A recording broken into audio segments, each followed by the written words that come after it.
Welcome back to another video from the Debate Room podcast. We're back with you guys. Yesterday, we did a NFL video. Today, the NBA. It gets really tough sometimes when both of these sports are going on at the same time. Thankfully, the NFL is only like one game a week, so it's a lot easier to track and cover. But with NBA, there are so many games on every night. Every other night, so many games on. Then college basketball started. I'm honestly, as a sports fan, and all the stuff I do, getting very, very overwhelmed with all the games that's going on right now. It is super hard to watch all the college prospects I need to watch, all the NBA players I need to watch, and then obviously football too. It's very hard to stay um, locked in on everything as a sports fan during this time, and that's why I think we've had some struggles with like uploading because it's just been so much like content out there to cover. But we're talking about the NBA. We are like 10 games in, about 10 games into the NBA season. Some teams are struggling, some teams are doing well. We have a ton of players that are having great seasons.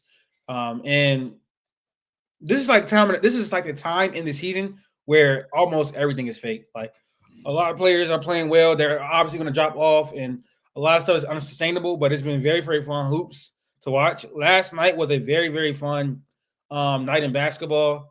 We had the Pistons and Wizards getting good OT. We had Donovan Mitchell game tying shot before Andrew Wiggins game winning dunk, alley oop dunk. We had a ton of fun basketball games, and the NBA season has gotten off to, I think, a great start. Like undoubtedly, it's been better than the NFL since this came on. So we're gonna talk about some narratives and some headlines from the first 10 games of the NBA season. Make sure you guys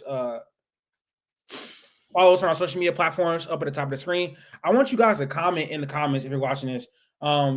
Your thoughts on your NBA team through 10 games.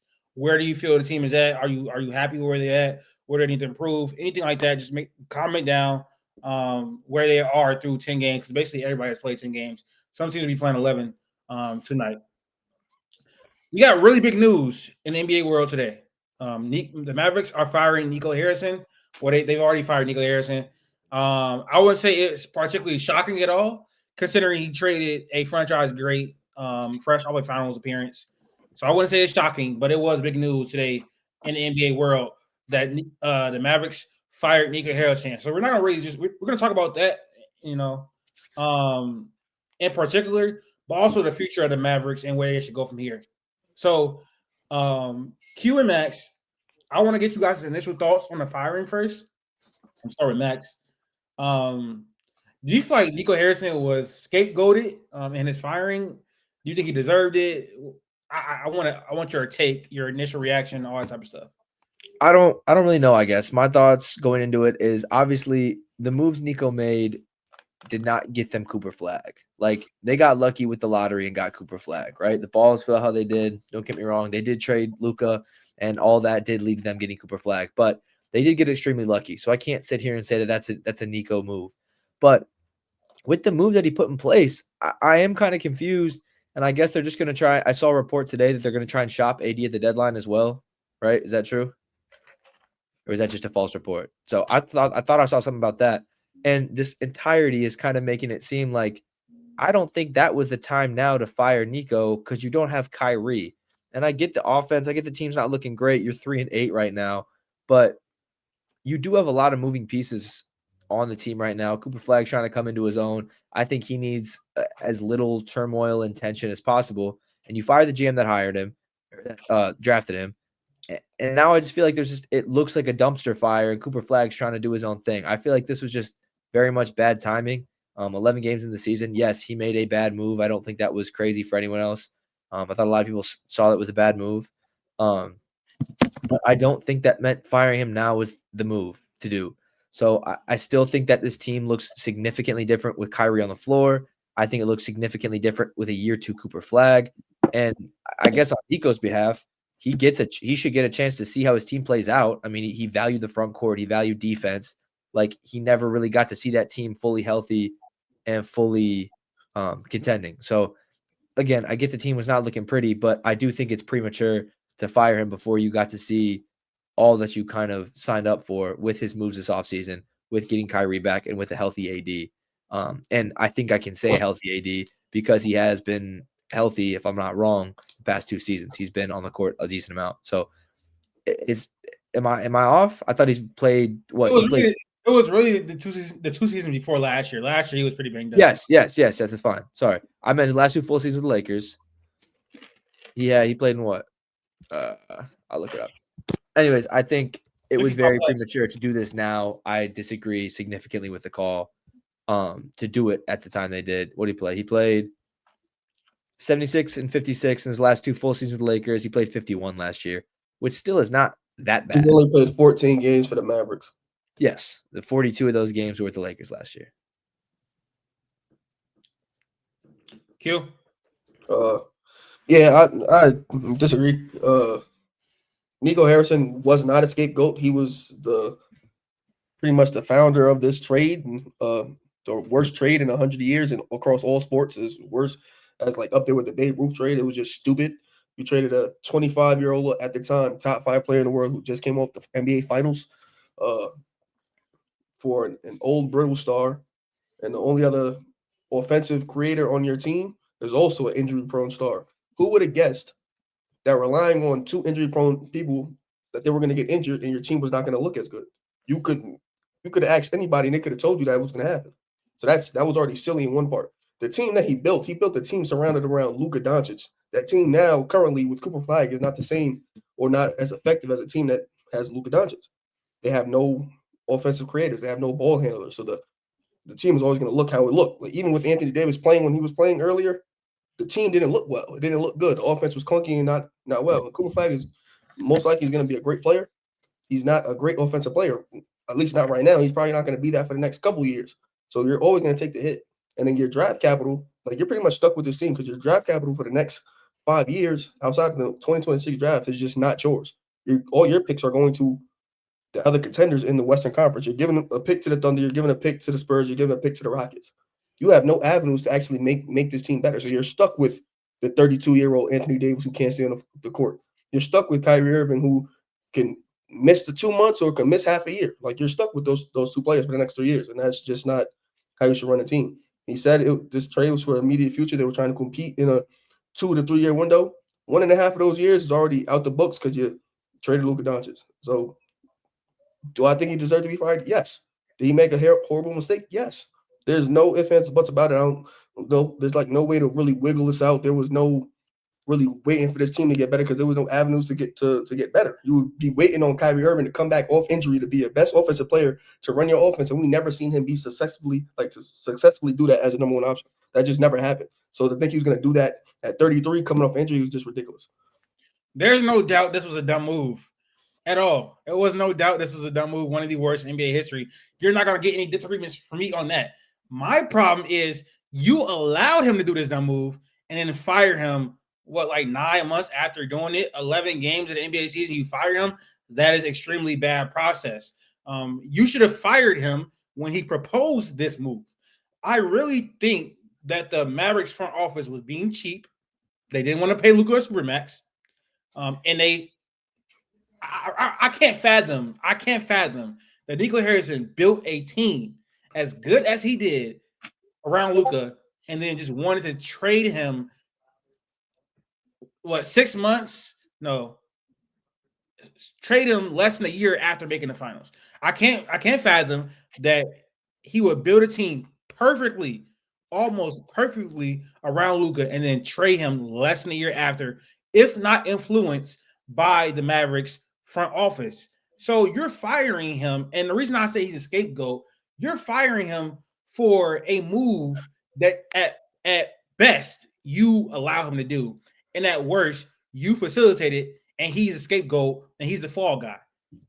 I think that's what really So let's say they did not facilitate the move, but they allow him to do it. You have to give him more time than 11 games because now you just look dumb. The move was obviously already done. We know this. No one is debating that. But you cannot let him make the move and then fire him 11 games in a season. That doesn't make any sense. Why didn't they just fire him when he proposed it? I agree. I understand the ownership angle. Only reason I'm going at Nico Harrison is because when the move did happen, plenty of people around the league, reporters and things like that. It's like Nico Harrison. He used to work for Nike. Was with Kobe. You know what I'm saying? Anthony Davis, Kyrie. Everybody's so in love with the fact that it's Nico Harrison. Like with Kobe, it's like he got so many friends that the very next day they were defending the move. They were just defending the move. Like you got Anthony Davis, you got Derek Lively, Daniel Gafford, Kyrie Irving, and then they're gonna go to the finals. They're gonna go to the Western Conference Finals. Look at the defense. Look at this, the front line, yada yada yada. They were. It's like backing Nico Harrison move. Like they came to the season, people legitimately thought the Mavericks were going to be a great team. Like on the backs of like I said, and it was a year of disrespecting Luka Doncic. It was like to disrespect Luka Doncic, we're going to big up Nico Harrison in this Mavericks team that we know is not going to do anything. And then he gets canned, and now everybody want to talk about the owners, and the owners has something to do with it, this and the third. But those are the same people that were applauding Nico Harrison for making the move and trying to back the move. And then now they're trying to feel sorry for him because he got canned. If the owners had something to do with it, sure, fine. I think that's 100% plausible. They were in lockstep. They were talking about some work ethic and talking about Shaq, like they want a Shaq type player. Like Shaq had great work ethic. Like they were just saying nonsense, and they seen the backlash from the Dallas fans. Being a sports fan, being a fanatic is like you're deeply rooted in the community of the sports. So when something bad happens to your sports team, the whole city feels it, and everybody's gonna get backlash. I'm pretty sure they were Pat Dumont, whatever name, they were tired of getting told or getting ridiculed or laughed at or screamed at in the public because you did such a dumb move. They had what's that? Remorse, regret, whatever the case may be. Like they had a bunch of that, and they realized the common denominator to make everybody happy would be to fire Nico Harrison, even if they did have some culpability, and that's just the main culprit. The main dude is Nico Harrison, especially with all the quotes he said. Lucked into the number one pick. Do you see the vision now? That wasn't your damn vision. You tried to make the playoffs. You tried to make the playoffs. What was the exact quote? You have the top 3 defense right now, and you can't win games. You can't consistently beat the Washington Wizards with this top 5 defense. You can't do that. So you spitting all these things to try to justify a move. It don't make no sense. Like it is silly to me. And people, the rigged and this and the third. They played Anthony Davis. They played in the play-in games. If they would have made the playoffs, they would have never had no first-round pick in the first place. You mean to tell me they went into that game, that do-or-die game against Memphis, and said, nah, let's take our foot off the gas here so we can get our draft pick. They didn't do that. They lucked into Cooper Flag. Like that all this is luck. And people are just so blind, and he's tone deaf with the comments and things. Maybe it's me going for bat for Luka, whatever the case may be. This is all Nico Harrison for, and he shouldn't have been surprised he got fired. No, he definitely deserved to get fired. To me, logically, it'll make sense to see him. Now, Nico has made some bad moves in his tenure, but he made a consecutive great moves to build a championship winning roster, and I think a roster that could compete.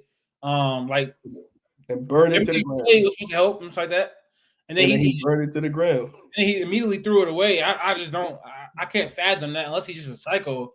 But I do agree though. They should have did same thing with Brian Daboll. I think you should have just let him ride out the rest of the year.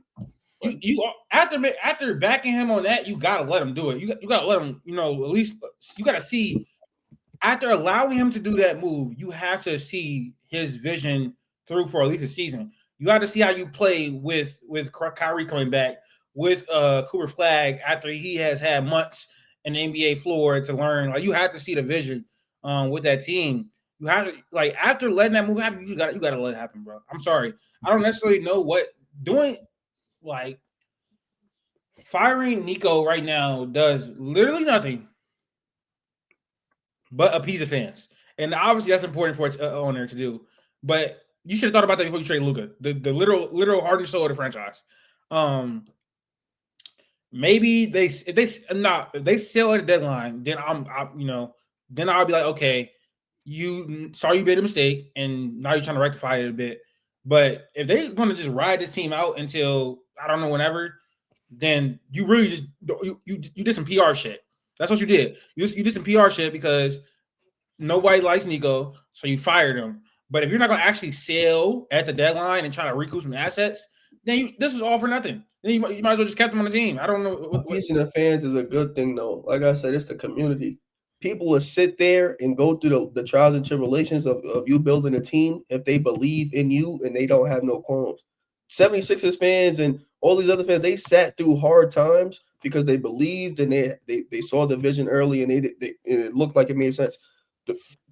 Be wrong, like whatever happened of the process itself in Philly with Joel Embiid, Ben Simmons, whatever the case may be, it kind of still worked. Like you got at the time, you had 2 All-NBA players on your team at the same time, and you were a perennial playoff team. You still have one of those players who's an MVP and one of the best players in the league. Like Philly fans sat through that because they knew eventually this was going to hit. You know what I'm saying? Fans weren't going to sit through and just watch Nico Harrison go do what he's doing because they just didn't believe in him. I think that's true. I think the damage is already done. They may not be back until Flag win the championship. Like seriously, right? But that's my next question. Where do the Mavericks go from here? What should be their plan of action after firing Nico Harrison? Again, the job is not done. I don't think after firing Nico Harrison. Max, what do you think? That's why I disagree. Do they shop with Kyrie and AD or what's up? That's why I disagree with the move because I don't think you should. Like, I still think this team will be like it's a solid team. Like, if Kyrie comes back and if AD stays healthy, so that's why it's like I don't think you should. But then with firing Nico, it's like, yeah, why wouldn't you just blow the whole thing up? So I don't really know because again, I think once you trade AD, the Luka trade just looks so much worse in my opinion. And I get you got to cut your losses, but like there's nothing even relatively close to what you're going to get. Here's how you spin that. You're saying that they could be good when Kyrie gets back. One, we do not even know if he's coming back this year. And if I'm him right now, I'm looking at the team right now, and I'm saying I do not want to be back here. So that's one thing. Two, if he come back, there's a high chance him coming back. The Mavericks are like a 20-37 team. I'm not thinking he's coming back this year mentally. That's I'm still thinking next year, which is like that's why I wouldn't fire. So that again, the roster it's no point to keep the roster and all that money tied in. So you might as well, because again, you don't have no draft capital. If I can not finesse, but if I could get a first round pick of my own, not like a Dallas, but like a first round pick to use in 27 and 28 when I don't have a first round pick, that helps me. If I could move off Anthony Davis, Gafford, you call PJ Washington, whatever the case, those 3, and somehow find a way to make it out with 2 first round picks in drafts that I don't have, I'm totally comfortable because now you have a chance to get cheap, young, like ascending talent on the roster to go along with Flag, and not by the time Flag gets ready to actually compete, those players are out of their prime, overpaid, and not good anymore. You might as well try to get the fresh, like just start the whole regime over and just know that this is a rebuild. Like that's just what it's gonna have to be. I mean, we're not gonna know until it actually happens, but like what does with where Kyrie and AD are at, I just don't know if you get any value that's relative to what they can do on the court right now. Like, what does an AD package look like? Because the amount of teams you get a first round pick for Anthony Davis. But like, you got to tell me a team. You got to like, I need to. Who is trading that AD contract? He's injury prone, bro. Yeah, that's what I'm asking. Like, that's what I'm asking again. He got traded. AD is easily worth a first round pick. I'm not doubting that at all. But like, to some people's AD is worth a top 5 player in the NBA. If you ask some people, he was worth Luka Doncic, and that's just what it is. Agreed. I can't tell you the team right here, right now, but not a contending team because they won't have a first round pick to really give up. But a team that's looking to add some bolster to their front court right now, they could probably give up a first round pick. Kyrie, not so sure, but you can get some young, like a young player back for Kyrie, like maybe a young wing or something like that. I don't know. Kyrie is coming off a major injury at 32, so that kind of definitely lessens his trade value. But I kind of think Kyrie probably got better trade value than I don't know. AD is better, but like he cannot. I mean, neither one can stand floor. I don't know, man. You see what I'm saying? You see the conundrum we in? It's not. I will say though, I do think it's easier to find teams for Kyrie than AD. I think it's easier to find teams for Kyrie than AD because AD wants to play the 4. Like he literally just wants to play the 4, and that doesn't work with like a lot of teams what they have in the front court because AD can't shoot. So Man, San Antonio wouldn't do that. I would. Yeah. And he's also a lot more expensive than Kyrie as well. So Yeah. The price tag is what scares me as far as who's going to trade but for him. I think I think if you move off of AD, Kyrie, Gafford, PJ, I think Clay getting moved too. But if you could move off those 5 players, I think those 5 players can get you back 2 first-round picks and some young players. Like No, the it's just whole not 5. Not like it's each not one, good. but the whole Not 5. good. Those whole 5 could get you 2 first-round picks and a couple players. It's just not But good. again, that's the position you put yourself in. Yeah, PJ exactly. Washington looked so great. He got paid, but he looked so great next to Luka Doncic. You know what I'm saying? Like Klay Thompson went there because of Luka Doncic. Like, and now he garbage. We talking about a dude that has to get spoon-fed like buckets at this point. And he don't got nobody on the roster to spoon feed him buckets. We got D'Lo on podcast talking like he know better than Klay. Like he ain't got nobody to work with. PJ Washington, cool player. Still he should be like your 5th best starter. Like I don't know. I think they could get some like at least 2 first-round picks. I would say I would agree with Q. They have to sell. The only way they can try to salvage this whatsoever is selling all the assets on a team that has value and just rebuild around Coop. I think PJ Washington should be on the table. I think he has value around the league. I think Dan Gafford should be on the table. He has value around the league. AD, Kyrie, Najee Marshall. It's tough, but I do think that's what they should do. And it's gonna be tough for Mavericks fans to swallow because less than 2 years ago they were in the finals, and now they're gonna be a rebuilding team. But you have one of the best prospects of the century, so it's not all that bad, honestly. So yeah, I would definitely just hit the rebuild button on the team. That's the best way to salvage it because they don't have that many assets. But the alternative is trying to bank on Kyrie Irving and Anthony Davis stay on the floor consistently. I think that's the route they got to go. Maybe they go down with the ship though, and Cooper can progress faster than normal rookies, and maybe they can have some ground, a leg to stand on. All right, spent 22 minutes on the Dallas Mavericks. Let's talk about Ja Morant. Been dominating headlines to the beginning of the year. The Grizzlies are not good at all. They're at the bottom of the West. He hasn't been good at all. Looked worse than he did last year at the beginning of the year. I think he's shooting like 12% from 3. It hasn't been good whatsoever. Q, has the Ja Morant era in Memphis came to a close? The Ja Morant era in Memphis came to a close the moment he said they were fine in the West. Ever since that moment, this team has not been a very good team. It has been a slow descent from being the 2 seed and winning a playoff series. Excuse me. Like that's their peak, being the 2 seed and winning a playoff series. Ever since that, they've been mediocre. They haven't been good. They found some pieces. They always find some diamonds in the rough, but when your best player is Ja Morant, who can't stay on the court due to injury and or liking to play with firearms, whatever the case may be, that is an issue. Jaren Jackson being your second best player on this team with Ja Morant being your first, but is not enough. You had to move off Desmond Bane. Obviously, it looks a little better because you got 4 first-round picks and Cedric Howard, who may be better than Desmond Bane right now, but the team as a whole ran by Ja Morant is not going to go anywhere. He's not a good player. He's not a top 10 point guard. Doesn't seem like a winning player. I know you was kind of early on this 2 years. It kind of seemed like some, reverse racism. But I digress. I don't want. I think it was kind of fishy how you was doing, Ja. How you was talking about him, but never wrong this early. I'm really. That's just where we at right now, Ja. Sorry, he got the best shoes. He got the best shoes in the game, though. Can't take that away from him. The blue joints that's about to come out. I might have to cop those. Yeah, Ja Morant is legitimately not a top 10 point guard in the NBA. Like he might just be just barely get to 12, and that's just not enough. That's your best player on the team. I don't know I know there's some spots that he could go to, but I don't think he's that much of a difference maker. And obviously, I ain't even talk about his game. Like he can't shoot, can't get to the basket anymore, don't got a mid range, and he has a bad attitude. I just wouldn't want that in my locker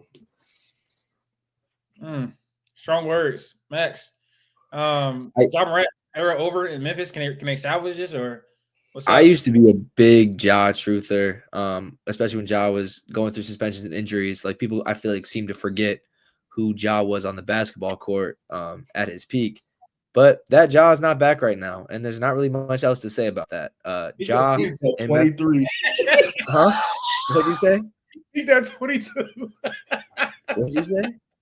I said he peaked at 23. Like, I mean, the Ja is still in there somewhere. Like, there's still like great basketball in there. It's just a matter if he finds it. But I really hope it's not with Memphis. I do hope they move off of him.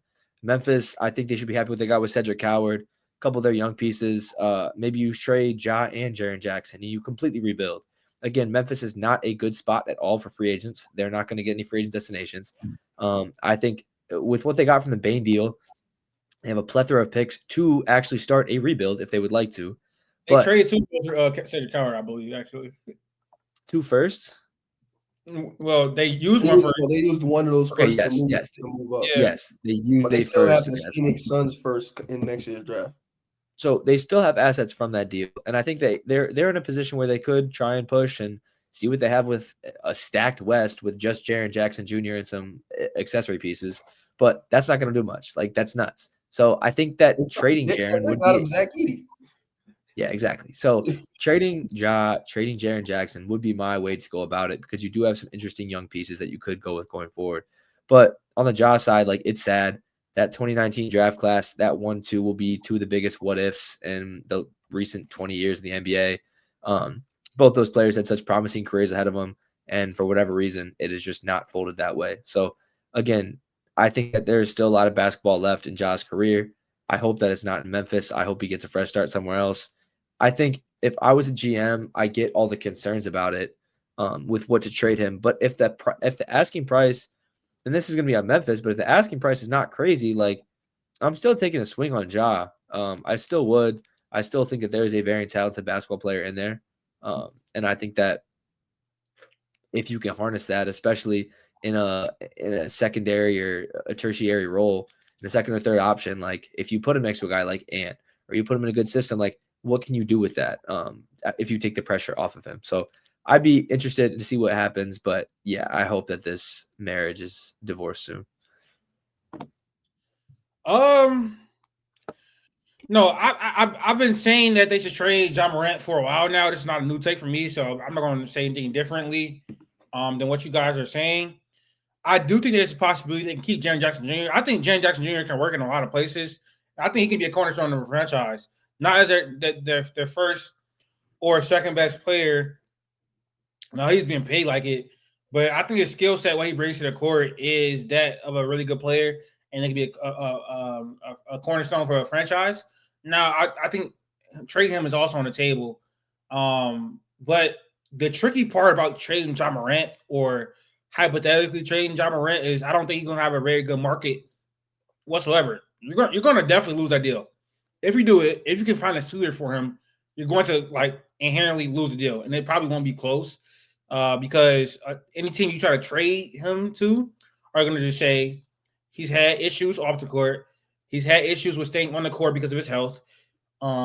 He has stagnated in terms of his play over the last 3 seasons. He's made marginal improvements as a mid-range shooter in the short mid-range area. Outside of that, nowhere else in this game because he stopped getting to the rim as much as he used to because of injury. His three-point shot has gotten worse. His defense is still bad. He's not a great off-ball player. So he is not an asset that's going to be viewed highly around the league. So that makes it that much harder to trade him. And I don't know who they're going to trade him to. Or I think maybe the Rockets may be interested. Maybe the Heat may be interested. The Blazers could potentially be interested. They're going to be teams that are interested, but I don't know what package you're going to get back for Ja Morant. because of all these things we're listing that are flaws for him. NBA's teams know this too. Like they obviously know this too. People have been floating around the Portland package, and I think that's the best possible outcome for the the Grizzlies. Try to get some young talent from the Blazers. And you can get Scoot Henderson, who has not had an ideal start to his career, but is still very young. In return for Ja Morant, I'm probably doing that 10 times out of 10. I'm not gonna lie. Like I don't think the highest is Scoot, but he is still very young. So I think you can talk yourself into doing that, and then obviously positioning yourself for a very high draft pick in the next coming drafts. So I think that should be their process. They should probably try to trade him by the deadline. Maybe even Jaren Jackson, though, I think that it's okay if you don't trade him. He can be someone you're not rebuilding around him, but he's not going to deter your rebuild because he's not going to win you enough games. But when you get a good enough team and a good enough player in there, he's going to be someone that can help you win the championship, I think, because it's good.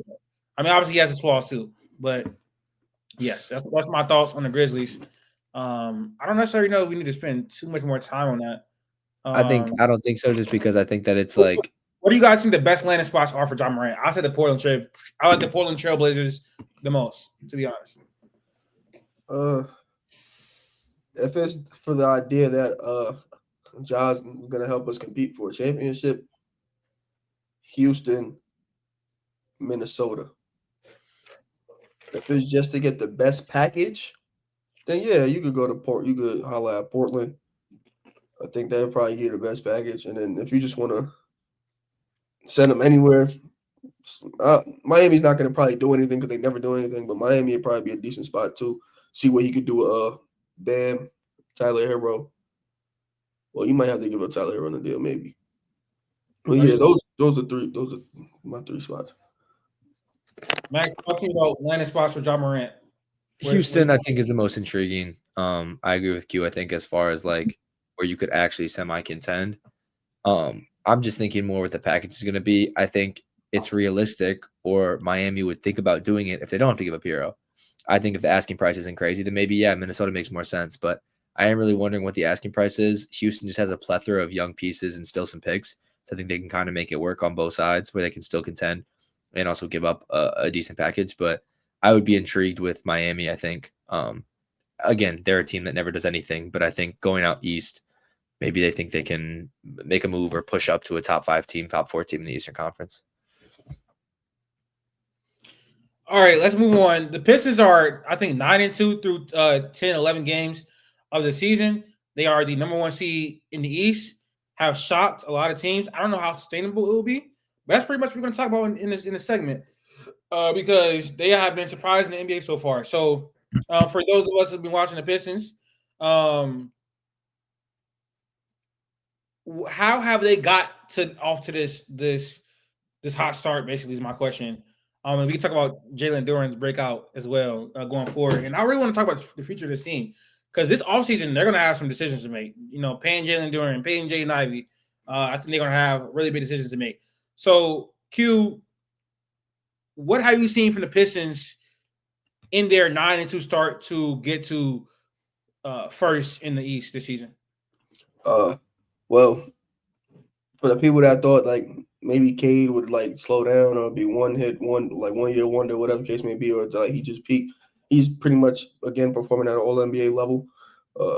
But the biggest surprise, not surprise per se, but Jalen Duren has been excellent to start the season. 19-12. Gotten better as a passer. He's been making some plays out the elbow and things like that. Some good reads. Also, getting to the free throw line more. Efficient from the free throw line. Like he got some good touch around the basket. He's taking a leap. He bet on himself this year. Obviously we're going into a contract year and he's playing well. I think that they're probably like one of the best duos in the Eastern Conference. Statistically, they're probably the best duo, like one of the best duos in the league this year, specifically so far through 11 games. Duncan Robinson has been a good addition because his gravity is crazy. Even when people that he's still shooting is going in. Asar has been playing very well.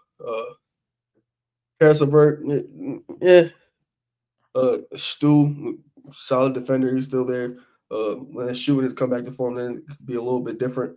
I still think they need to make another move to get relieve some pressure off of Cade, because as you've seen, eventually Cade's gonna get tired, or it's gonna be one of those games where he's off. We missed a lot of shots yesterday, but they needed all those shots. He was especially in the clutch, he was been amazing. But I think it's just a full team effort, backpacked by one of the best point guards in the NBA. I think that this start from the Pistons, if it continues, is going to put pressure on the front office to make a move at the deadline, because this team definitely is very flawed, but they're 9-2, pretty much off the backs of an elite defense. I think they're at the top of the league in their defense. They got Asar Thompson, Jalen Duren has improved as defender as well. Isaiah Stewart, obviously, Tobias Harris is a good defender as well. So, and Cade, good defender as well. This team has a really good defense, but I think Cade is just overtasked at this point in his career. He's handling too much usage. It makes him very tired throughout games. It hurts his scoring efficiency. He definitely still has flaws as a player. They should be trying to get, I think, another advantage creator, another scoring option. Probably someone better than Cade at scoring. Now, I don't know how attainable that is at the deadline, but this start, I think, is going to put pressure on the front office to do something at the deadline. And maybe they be patient because they still have a lot of young talent, and Jaden Ivey isn't back yet, and we still got to see what he is, because he's scheduled to get paid. But the Pistons have been great so far. Jalen Duren's breakout has been amazing to watch. He's one of the best offensive rebounders in the sport. He's a really good screener. He's a really good roller. He has very good synergy with Cade in the pick and roll. He's improved as a defender as well as a rim protector this season. I think 22. Yeah, he's still super young. So the Pistons look great right now, but I do think that their start kit is going to make them put pressure on the front office to make a move, because this team is good right now through the first 11 games of the season. Is it a championship contender? Definitely not. This team is probably going to lose in the second round. I wouldn't be shocked if they lost in the first round, because I know come playoff time, there's going to be way too much strain on Cade. We saw it last year. I mean, Jaden Ivey could help that theoretically, but I'm not the highest on Jaden Ivey. I want to see how he progresses when he comes back from injury. But I didn't forget what happened in the playoff series. He was wildly inefficient, turned the ball over quite a ton, because he was seeing some exotic coverages, really crazy coverages, and also he still has flaws in his game as a finisher, as a shooter. He's not the best, especially from three. That fluctuates on and off throughout the season. He doesn't draw a lot of fouls either. So I mean, I'm not here to bash Cade. My point is, they need another scorer, like a primary scorer, so Cade can really take a backseat a little bit and worry about facilitating the offense, because he's so good at doing that. He's one of the best playmakers in the league. The team is a few pieces away, but I think their future is very bright, and they could be a championship contender for years to come if they make the right moves. That's what I think about the Pistons. They get the hometown kid. Got to go get the hometown hero. Yeah, I mean, Devin Booker will be amazing. It's just that he's making so much money. I don't like the price tag at all, actually.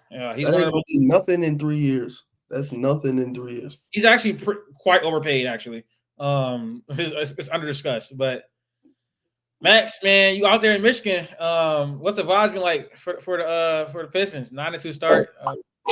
I mean, everyone's hyped with the Pistons and the Lions. Everyone's hyped up. It's like the Pistons for me. I mean, I agree 1,000% with what Latif said. You look at this offseason and the guys you got to re-sign. Why would you not rather spend that money on like trading assets and going for a star? So again, I think Duren got to stay at this point. So, Duren has to stay. That's fine. Tobias Harris and Jaden Ivey can be part of the trade. I've been a Jaden Ivey should get out of here for a long time. I've not been a Jaden Ivey guy for a long time. I think it's well documented. I've never been a Jaden Ivey guy. Unfortunately, with the injury, we can't really see. You got beef with Purdue? Huh? You got beef with Purdue? I hated Purdue and Indiana growing up. I hated both schools. Yeah. So I've never biased to me. But sure, but I just don't think he fits with Cade. And again, maybe that's off. But we have a year now where Jaden Ivey's been injured and we don't know. So this team's on a trajectory right now where they have to figure it out fast. And I don't really want to wait for Jaden Ivey to kind of form into what he could be. I think that you have Asar Thompson, you have Ron Holland, you have Jalen Duren. You got a lot of young pieces you can mess around with, but you also have good role players in the team. So again, whatever team, you got to be picky, I think, with a superstar. I don't want them just to trade for the closest guy. Again, I think I've been saying Devin Booker. I think that'd be fun. Bring it back to Michigan. I don't like the defensive pairing in the backcourt, but I think those two would be a great 1-2 punch on a scoring option.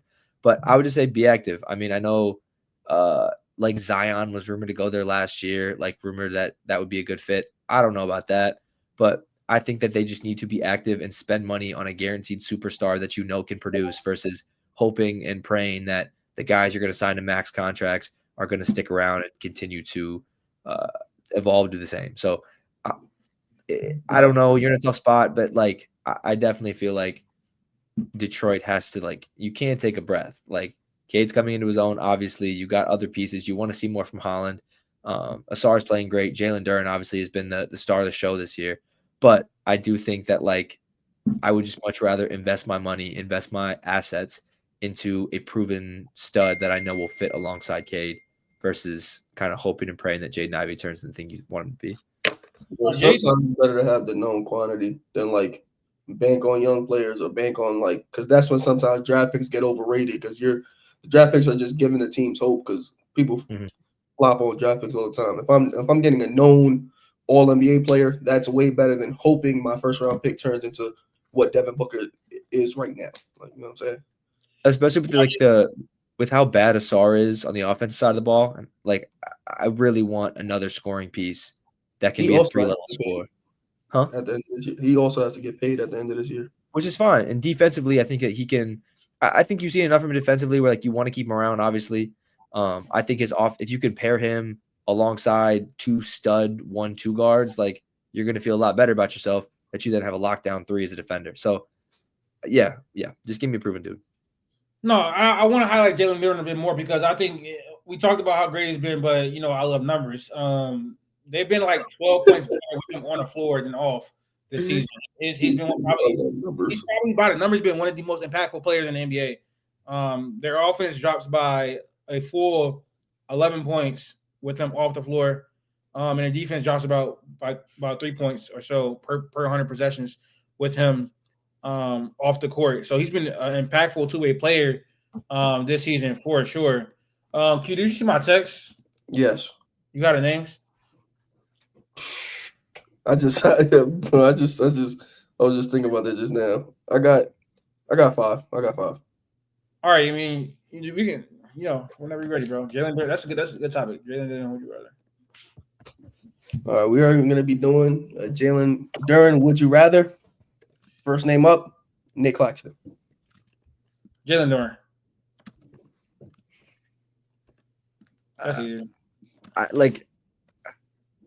It's off this season, or is it going forward? I think Claxton would be better. Claxton would definitely be better on a better team, but I'm taking. Claxton's also 6'9", or is he 6'11"? He's like 6'11". I thought Claxton was slightly undersized. I'll go with Duren. DeAndre Ayton. Duren. I'm going to take Jalen Duren. Now, I think that DeAndre Ayton could do more stuff in terms of like shooting a mid-range shot and all that type of stuff. But we're talking about Jalen Duren, who is one of the best offensive rebounders in the entire league, a really ridiculous play finisher. He's been one all his entire career. Really good lob threat as well, and he's really strong. His problem has been his defense awareness and his ability to guard in space, and that has improved, I think, this season. But yeah, he rebounds 41.7% of the team's offensive rebounds. I might be reading that wrong, but he's like a 90th percentile offensive rebounder, 99 percentile offensive rebounder, and that provides so much value for offense. So I'm gonna go with Jalen Duren. I think he's better than DeAndre Ayton. I'm not gonna lie. That's not a hot take. He's better for sure. Rudy Gobert. I'm not gonna lie. I'm going Rudy. I think Rudy is still an incredibly valuable player, just because if you look at the Timberwolves defense this season, it caters when Rudy is off the floor. he's still a walking top 10 defense by himself. Now he is abysmal offensively, but for at least right now, I'm probably gonna say Rudy Gobert. I think with the right infrastructure, it's definitely Rudy. With the right team built around, it's definitely Rudy. Okay. Zubac. I'm going Zubac. Last year he was amazing. Got to give him respect for the year. I feel like Zubac was amazing last year. I think Zubac was a All NBA caliber type of guy last year almost. So I'm gonna give it to Zubac. He hasn't looked the greatest this year for sure, but I want more of a sample. I would echo the same thing. If he could did it for a whole year last year, let's see if Jalen Duren can keep it up this year. Right. Last name up. Isaiah Hartenstein. Heart. Bias. I like that little mid range that he's got. The little flick. I'm taking Heart. I'm not gonna lie. Isaiah Hartenstein is. I mean, he has his value offensively, like as a screener. He's a good passing big. Gotta ride my guy. I'm not gonna lie, bro. I mean, I'll put you in this predicament. I like Isaiah Hartenstein, but bro, sometimes, man, I'll put you in this predicament. Let me look. Hold on, I gotta look. I'm gonna say Isaiah Hartenstein because of the sample size, but I think that Jalen Duren can be better by the end of the year, for sure. I think Jalen Duren can be better by the end of the year. I'm gonna respect Isaiah Hartenstein's track record and longevity and sample size, and say because he was obviously better last year. So I'm gonna say Isaiah Hartenstein for the time being, at least. That's cool. I just wanted to test the temperature because, like, I put it the centers around there, and obviously not the top tier. Like, we're not talking about Mobley, Chet, Bam, Jokic, but the next tier of centers, just gauging where he's going to be at for the next, the end of the year or whatnot. Was that it? Yeah. Okay. Solid. All right. We talked about a surprise team in the Pistons being atop their conference. Let's talk about another team. I would say this is a surprise, but the Spurs. The Spurs are second in the West through 10 games, and that was largely without De'Aaron Fox, which I think is the most important thing for them. They've been this good without De'Aaron Fox. Now, they haven't played a tough schedule whatsoever, but their win against the Rockets the other day was very impressive. So I got to give them that. But, yeah, the Spurs are, again, 8-2 through 10 games. Wemby has looked like he's top 5 MVP candidate. I'm gonna get right into it, okay? I think the Spurs are kind of like a sleeping giant in the West because what they've been able to do this year without De'Aaron Fox has been really impressive. Haven't played the toughest competition whatsoever. However, you got to play who in front of you, and they've again been doing it without De'Aaron Fox. Dylan Harper has missed time now at this point, and they've still been really good.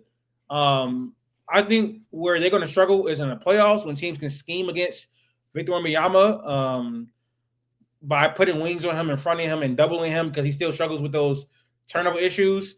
But as of right now, I think they can be a very, very good regular season team, and they're probably going to be the surprise team of the West this year. I think Keldon Johnson has really brought in. He's become a better rebounder. This is probably one of Keldon Johnson's best years of his career. Stephon Castle, I think he's been good this year. Stephon Castle's been good this year. The turnovers are an issue. He still can't shoot.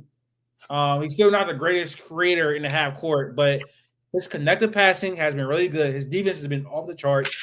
He's been drawing a lot of fouls, which I don't know how sustainable that is. But Stephon Castle has been really good. Dylan Harper was really good when he was on the court as a rookie.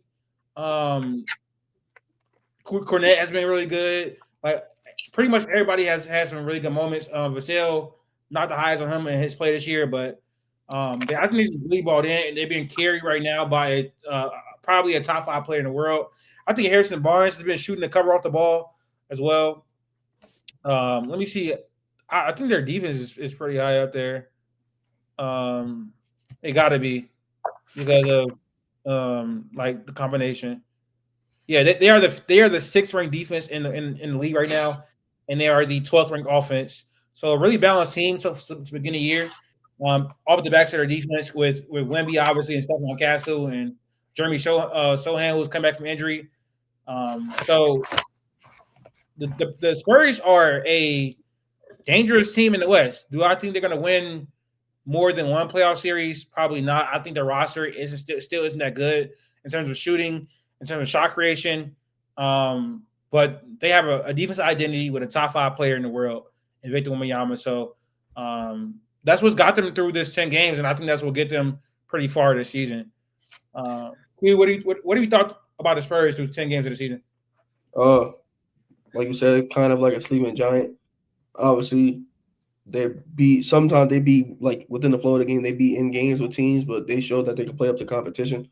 Obviously Wemby's still super young, so when they throw different, coverages at him, like at first, like you seen like there was like a 3-game blip where like they were trying things new, he couldn't handle it. Not everybody's gonna do that on a night-to-night basis, but eventually he'll learn it. Like he's gonna go back and watch from what we've seen all from Wemby. He's willing to learn. He's gonna do whatever it takes to learn. So he's probably gonna go back to the film and learn how to beat those things.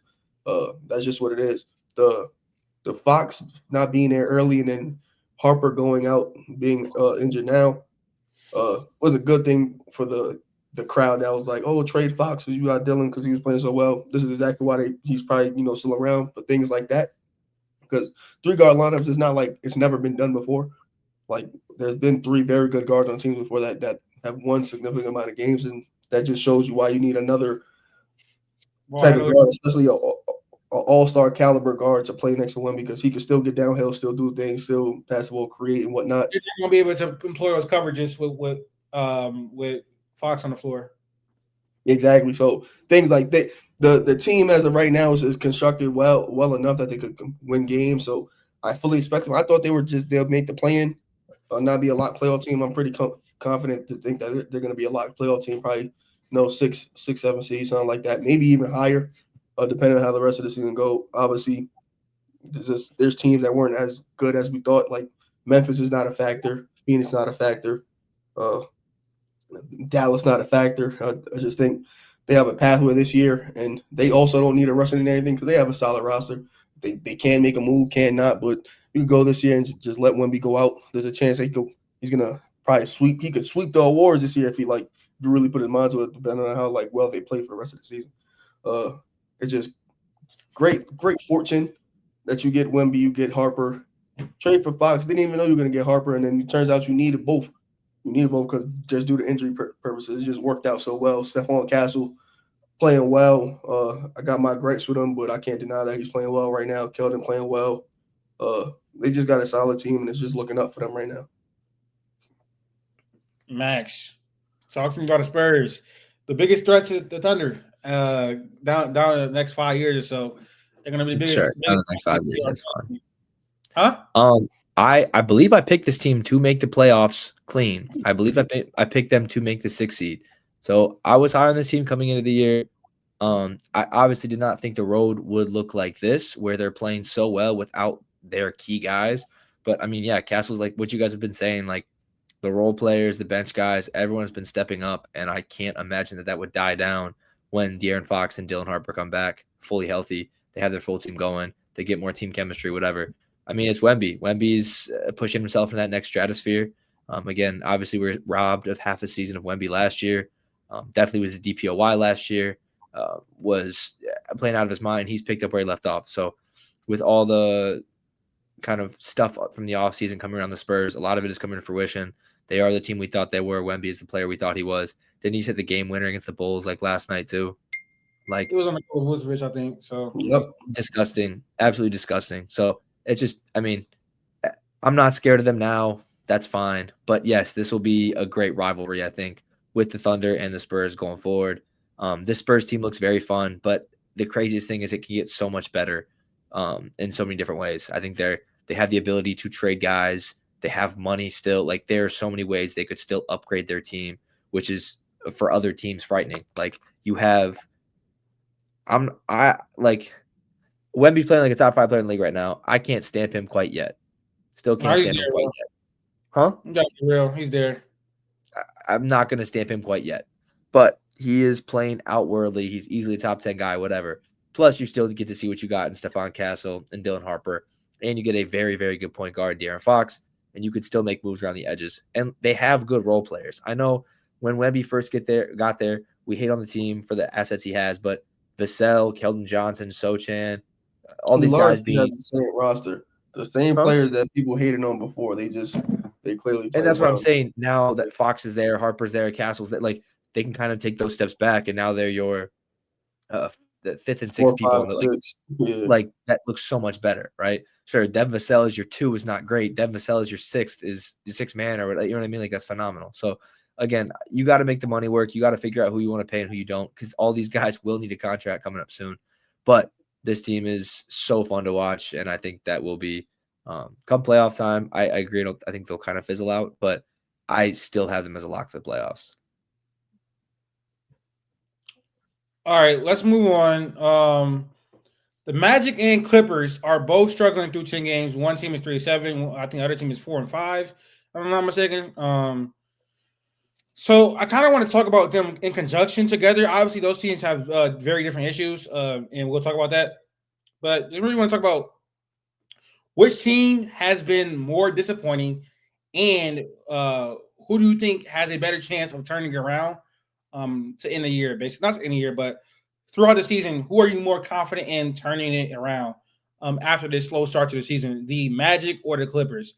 We can talk about both cases individually before we get into who we think is who has a better chance of improving throughout the year. And so I want to talk about the Magic. I think Jamal Mosley is clearly not the coach to maximize the talent on this roster. The usage and the roles on these players this season has been terrible. Like we've seen like Tyus Jones, Anthony Black, and other players. I think Jalen Suggs are leading these teams in on-ball percentage when it should be in Franz's hands more. It should be in Paolo's hands more. It should be in Bane's hands more down the stretch of these games. For one, I think that the offense is stale and very what's the word I'm looking for? It's no creativity in the offense whatsoever. It's too much, I think, one-on-one. Not enough play design as well. And I think that they need to play Jace Richardson. That's a very smaller issue that they have on this team. But I don't think Jamal Mosley is the coach to get enough off this team, especially offensively. And they've also this year, for some reason, lost their defensive edge. They're not a good defense whatsoever. This is a team for the last few seasons have been one of the best defenses in the league. And at this point right now, the Orlando Magic have the 20th ranked defense in the entire league.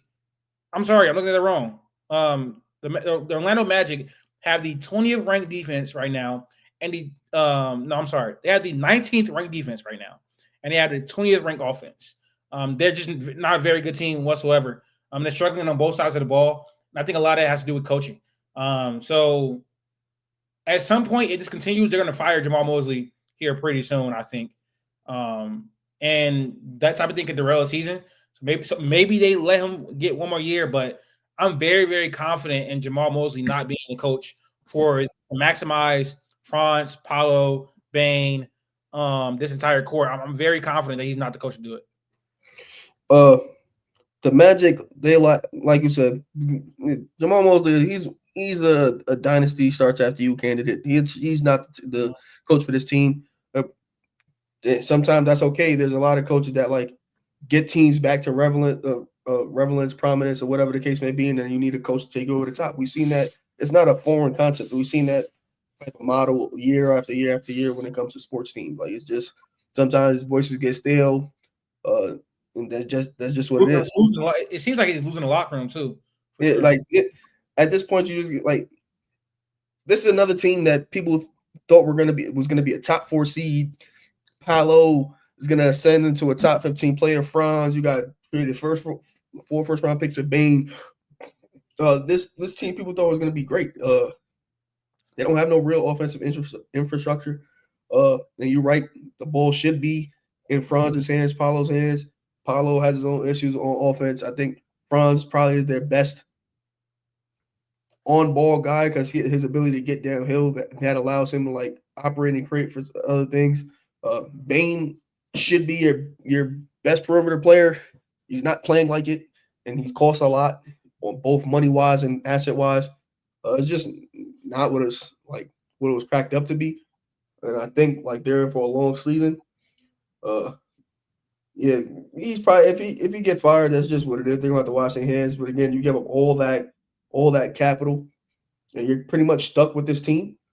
And it's not looking good. You're currently sitting out of the playing race right now.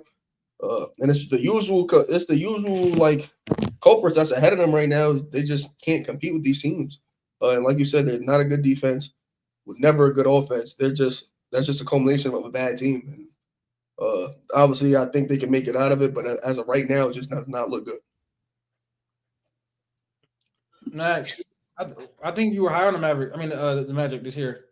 Yeah, I think I had him as a 3 seed, 4 seed, which I think is a completely like normal take before the season. I still think they'll make the playoffs. Like I'm not blowing up on this team. They can still make the 4 seed. I know. Yeah. But do I think it's likely? No, but they do think. I mean, they do think they do still have a chance of being a top 4 seed in the East. 100%. And like that's what like I think they're a new team and they're a young team, so like they definitely need to figure stuff out more. I would say if I had to pick one of these teams I'm more scared of, it'd definitely be the Clippers, just for the fact where they really have no direction right now, and the West is still so packed. Like you have a bunch of serious questions to ask yourself about James Harden, about Kawhi Leonard. You already locked yourself in on the oldest lineup ever. Like Bradley Beal's still cheap, like, but the West is still good, and like you're waiting for LeBron to come back, and you're like there are things that you're still waiting for on that side that I think it's just so much tougher to break into that playoff spot in the West than it is in the East. And I think I can give Orlando more excuses as just kind of getting the ball rolling slowly. The Kawhi and James Harden situation has not worked out as far as both them being on the court at the same time. I saw some TikTok about like they should trade Kawhi. I don't even know what you get for Kawhi at an open market nowadays. I don't even know if he wants to play basketball anymore. Like I'm so confused with what you would get. I mean, we talk about AD and Kyrie. What does a Kawhi Leonard package actually look like? And who are the teams who would trade for Kawhi Leonard? And like, again, when Kawhi wants to play, he's phenomenal, but we have not seen that Kawhi in a long time. So I need to see what direction this team's going. Obviously they took Denver to 7 last year in a competitive series. Denver took OKC to 7 in a competitive series. So I do think that when they're firing on all cylinders, the Clippers are a good basketball team. And I think the offseason moves made them a better team. But with a slow start like this, like I can't believe them in the Western Conference. So Orlando, I'm not super nervous about. The Clippers for sure, especially with how old their whole team is. Like my belief in them, especially if the future dies out. But even if the Magic implode this year, I still think that like you come back next year with the same kind of mantra. So I'm not super nervous on Orlando's side. And if they're not the 3 or 4 seed, they can be a play-in spot, probably guaranteed, but they could be a 5 seed to 6 seed. So I'm not super nervous about that. I'm in the same boat. Like,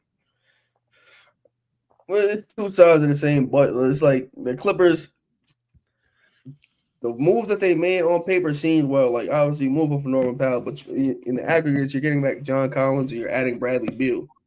In normal circumstances, John Collins and Bradley Beal should equal up to Norman Powell, but it doesn't look good when Norman Powell is averaging like 25 on very good efficiency. Miami Heat's offense looking real good.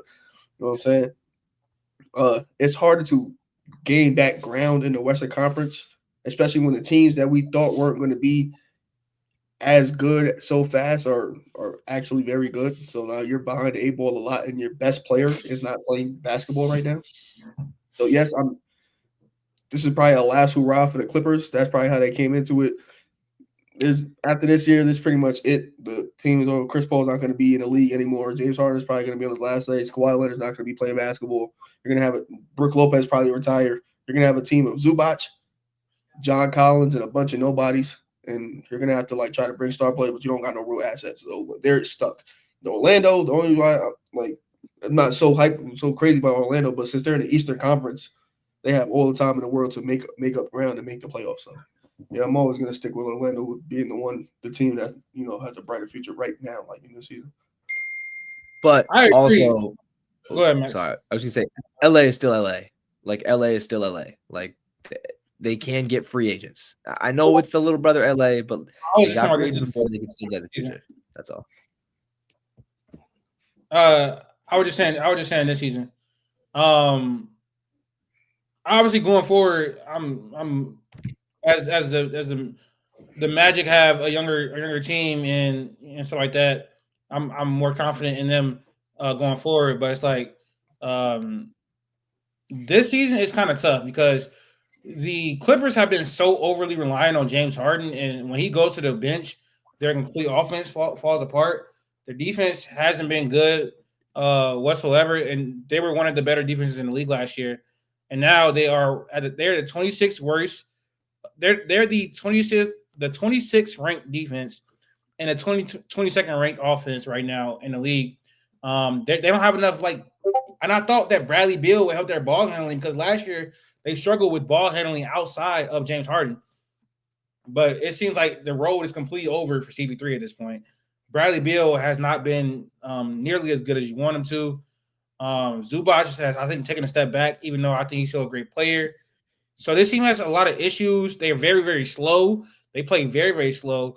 They're one of the worst transition defenses in the league as well. I think a lot of it is a factor of them being very old. And it's just kind of they have the oldest roster in the league. So I think that's catching up to them. A lot of teams early in the season, especially, are just being able to out athlete them, outrun them because they're younger. So I think that's the real issue with the Clippers right now. They're old. They're old. They can't survive without James Harden on the floor at this point. Kawhi Leonard is missing games with injuries, and he hasn't looked like himself this season. They got to turn it. They got to turn it around really quickly because it's not easy to make up ground in the Western Conference once you get in a big enough hole. So I was very, very high on the Clippers coming into the season. I thought they would be a top 4 seed in the West because I really like their offseason moves. But to this point in the season, their offseason moves haven't panned out. So they had to turn that around in order to get back to that point where we feel like they can be some type of contender in the West. That was the last topic of the podcast, but I do know that Max has a King of the Hill. I do have one left. So we know how crazy of an NBA season it's been so far. We see how many 50-point, 40-point spurts that we had. A lot of guys. Again, we have our fair share of disappointments, but a lot of guys are definitely impressed in the NBA world. Definitely playing for that next contract. So I'm going to do a King of the Hill of who you guys have been the most impressed with for this NBA season. So again, I'll give you 2 names side by side, and I'm not going for necessarily who's the better player, but who has shocked you guys or impressed you guys more as this NBA season has started. We good? We ready? Yep. First up, we have 2 role players, but Grayson Allen and Kelly Oubre. Both believe are averaging 18 points right now on good efficiency. Grayson Allen just had 40. And he's shooting, I think, high 40s from 3. Not high 40s, sorry. Like 42% from 3, 41% from 3. I'm going to say Grayson Allen. I feel like his stuff is more Grayson Allen's production, I think, is more sustainable. He wasn't played at this level, but I think it's more sustainable. A lot of it, I think, has been hot shooting from Kelly Oubre. I don't see it sustaining. Yeah, that's the reason why I go Grayson, because his shooting is on and off, and when it's off, it's off. Like, you know what I'm saying? And his value, like, he doesn't bring up, like, he could defend a little bit here and there, but it's not like great. You know what I'm saying? So I'd rather go with the Grayson Allen. Allen. Yeah. Okay. Grayson Allen or Ryan Rollins? Ryan Rollins more impressive. I'm not gonna lie, he's been a better player, and also it's more impressive because it's shocking to people because they didn't like, if you knew who Ryan Rollins is before the NBA, like, he could score the ball. Like, he was just looked at it like last year he was looked at as like a defender. Like, he was always able to score the ball. But yeah, it's Ryan Rollins. Ryan Rollins' two-way value has been more impressive, and I think he's also just been better. So I'm going to say Ryan Rollins. Ryan Rollins or the rookie Con Knipple? Ryan Rollins. I think that Con has been super impressive, but again, I do think that his two-way value has been better than Con. I think he's been better than Con this year. I expected this from Con. I'm not gonna lie, so I can't be too impressed. He has looked amazing with LaMelo out. His net rating with the LaMelo off the floor through these 4 games has been really good. He's been showing his ability to handle the ball, facilitate offense, and obviously shoot the ball. I'm gonna say Ryan Rollins though. Yeah, That's what I'm asking. Khan is still amazing. That's what I'm asking though. I need to see, like, again, Latif, if you thought Khan was going to be this coming into the year, then it's a clear Ryan Rollins. Next up, Ryan Rollins. I was looking with Ryan Rollins too, but hey. Come on. Sure. I think he's gonna do this. So Next name. Ryan Rollins or the man we talked about earlier, Jalen Duren. Jalen Duren. Yeah, Jalen Duren. Jalen Duren or the star of the Brooklyn Nets, Michael Porter Jr. Jalen Duren. Michael Porter Jr. has been good though. Jalen Duren or Latif's favorite basketball player, Josh Giddey. Jalen Duren. Come on, bro. Brother, Josh Giddey got dropped, and they had to call a timeout because he almost broke his ankle. Give me Jalen Duren. No, yeah. I knew that was fake. I knew it. Jalen Duren or Denny Avdia. Denny has been really impressive. I'm gonna go Denny. He's always there, but he's been. I'm gonna go Jalen Duren though. I'm going Denny. Come on. Well, we got to get a joint conclusion for King of the Hill. We need a joint conclusion. I concede on Denny because I did believe I also like Denny. Denny or Tyrese Maxey. Tyrese Maxey is the best player on the 76ers right now. Tyrese Maxey for sure. Lastly, we were waiting for the name Tyrese Maxey and Austin Reeves. Tyrese Maxey. For the whole Austin Reeves had a who's impressed you more? That's all I'm asking for. Austin Reeves. I knew Maxey could do something like this. I knew Maxey could do this. I'm not saying we knew Reeves could go for 50. What I am saying is though, he averaged 20 last year. Him going from 20 to 25 because LeBron is out and Luka missed a couple games that like didn't surprise me. Is my point. Like I watched him stare across the court against Jason Tatum, Jaylen Brown, Derek White, Drew Holiday, and walk out with the dub. Like I've seen him do this before, and obviously we've seen Maxey do this before too. But like I said, but it's the fact that he's like legitimately the 76ers best player, like the best basketball player with a team that has Joel Embiid on it. I think that's just I give this slight tick to them. Maybe it'd be draft bias or maybe because he's black. I don't know, but Tyrese Maxey just slightly. All right. Yeah, I'm going Austin Reeves. I think I've been more impressed. It's not settled. Damn, I thought you guys had the same. Maxey averaged damn near 30 like a few seasons ago, bro. Like we seen him do this before. I'm going Austin Reeves, bro. I'm going Austin Reeves. That's all I got. Austin Reeves is fifth in the league in scoring right now. Like he's averaging 30, bro. That's the second. I know. Yes. Yeah, I didn't know he was still at 30. I thought he was at 25. That's why I thought you meant last year, 2025. No, he's still at like 30.3. No, I'm saying he averaged 20 last year. I thought the averages came down because of like he came up. Then I realized he did go like 25. He had 50. Like a lot. Yeah, it's just you're right. I'm going Austin Reeves, bro. Yeah, bro, a bucket. All right, I forgot Eli. I really forgot Eli went to Michigan. I gotta watch these games. Yeah, these are some good games left. This Michigan Wake Forest game's down to the wire. Wrap it up, Latif. Wrap it up. Yo, he keep missing free throws. Let's do it. Lay y'all. He keep missing